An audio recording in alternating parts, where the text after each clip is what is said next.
Bonjour, on se retrouve aujourd'hui pour une nouvelle vidéo qui est en lien avec la vidéo précédente 6.1, la gestion des modèles de documents. Cette fois-ci, nous aborderons la création et la modification des modèles de documents. Avant de continuer sur cette vidéo, si vous n'avez pas regardé la vidéo précédente, nous vous la conseillons fortement pour avoir une meilleure compréhension de celle-ci. Pour commencer, retournons dans la section Modèles de documents. Ensuite, pour créer un modèle, cliquons sur le bouton Ajouter, qui se situe à gauche de l'écran. Renseignons le nom du modèle que nous appellerons Refus de candidature. Puis, remplissons la description du modèle. Et enfin, sa cible. Pour cet exemple, nous utiliserons PJ et réponse.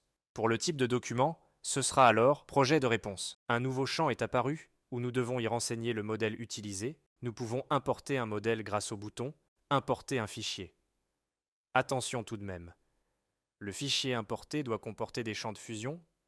La liste des champs de fusion est disponible via le lien en description.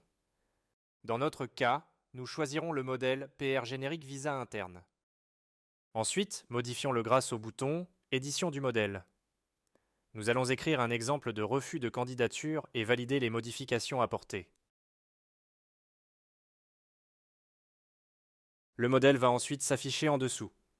On voit bien notre exemple de refus qui a été rajouté. Alors, nous pouvons maintenant choisir un ou plusieurs services qui pourront voir et utiliser ce modèle. Ce choix peut aussi se faire sur un modèle déjà créé précédemment. Vous pouvez modifier à votre guise, qui peut voir et modifier n'importe quel modèle sélectionné, tant que vous avez les droits d'édition sur les modèles de documents.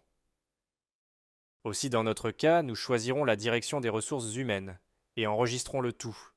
Nous pouvons voir que notre modèle est dès à présent disponible. Une autre fonctionnalité est aussi de pouvoir dupliquer les modèles de documents. Cherchons le modèle, PR générique, et sélectionnons-le. La fonction dupliquer se trouve à gauche de l'écran. Ensuite, validons la duplication. Maintenant, nous pouvons modifier la copie à notre guise.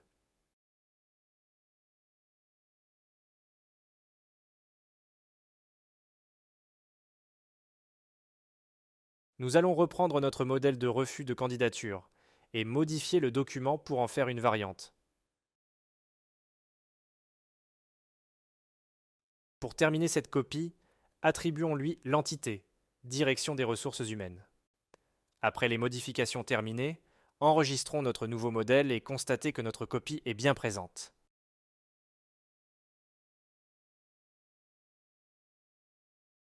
Merci de votre attention et à très vite pour une prochaine vidéo.